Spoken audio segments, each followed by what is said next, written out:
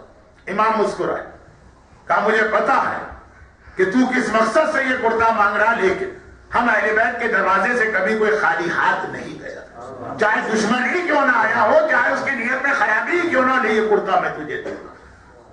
تو ہم کیسے خالی ہاتھ جائیں؟ اگر صحیح طریقے سے امام سے دعا کریں, جو دشمنوں کو دینے والا دوستوں کو نہیں محروم کرے گا.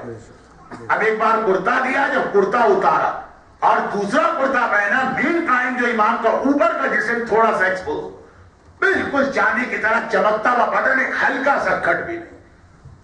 اب مامون سے برداشت نہیں ہو, خود آ گئے, اپنی غلطی مان رہا.